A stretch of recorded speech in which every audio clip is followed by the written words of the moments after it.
Нет, убийца человеком не был. Это строки из стихотворения, посвященного жертвам Халатской трагедии. И действительно, сбить в небе вертолет, на борту которого находились только женщины и дети – акт бесчеловечности, акт геноцида. Они летели сюда, чтобы скрыться от голода, стрельбы и холода.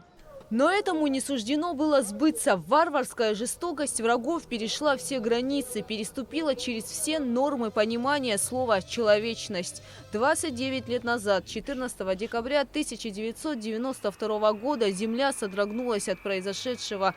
Вместо того, чтобы попасть в город Гудаута целыми и невредимыми, сюда были доставлены их сгоревшие тела. Тела женщин и детей, среди которых были и новорожденные малыши. Они навсегда остались здесь, в этой братской могиле, у которой обычно лежат игрушки, цветы и шары. 14 декабря вся Абхазия скорбит вместе с семьями погибших. У памятника жертвам Младской трагедии представители всех районов республики, ветераны, школьники, родственники. Почтить память невинно убиенных сюда пришли глава государства Аслан Бжания, вице-президент Бадра Гумба, спикер парламента Валерий Кварчия.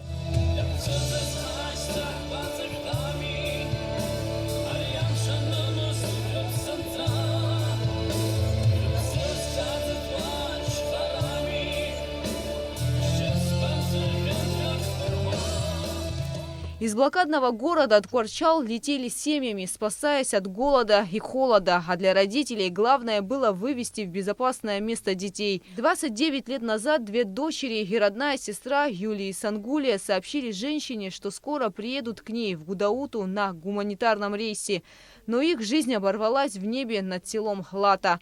Летом они гостили в Чулок у бабушки, но вернуться не смогли. Началась война. Мы с отцом в Гудаутах были, они у бабушки, у дедушки, в Чуловах были, с Чулова, с Ткварчала вылетели. Они на лето туда поехали? Да, они летом были там на лето. И вот решили выехать.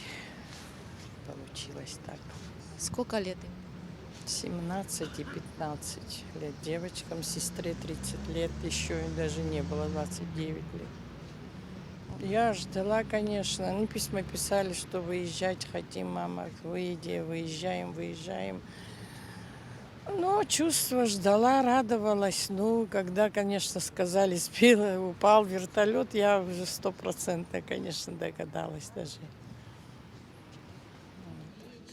Таких родственников, кто ждал, мечтал увидеть своих близких живыми и невредимыми, очень много. Выступавшие на митинге, посвященном памяти жертв Ладской трагедии, отмечали, что народ Абхазии видел много горя.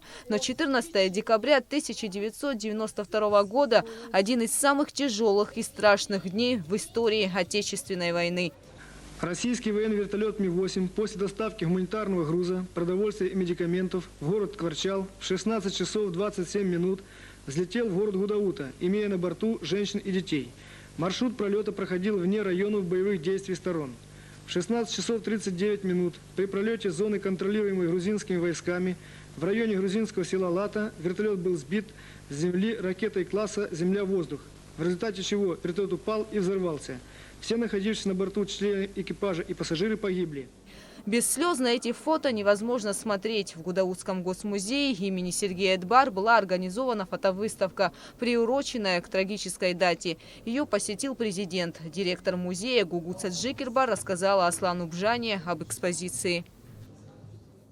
Ладская трагедия – одно из самых страшных и жестоких событий в истории человечества, которое, впрочем, так и не получило мировую оценку. Но для народа Абхазии 14 декабря 1992 года навсегда останется самой трагической датой в новейшей истории.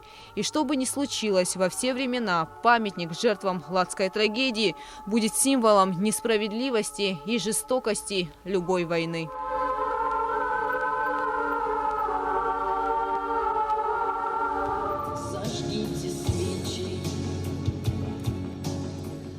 Белые шары сегодня здесь, у мемориала погибшим в Ладской трагедии, как олицетворение надежды на счастливое детство, олицетворение надежды на светлое будущее, которое им так и не довелось увидеть. Гугут Савардания, Алексея Гухава, Абхазское телевидение.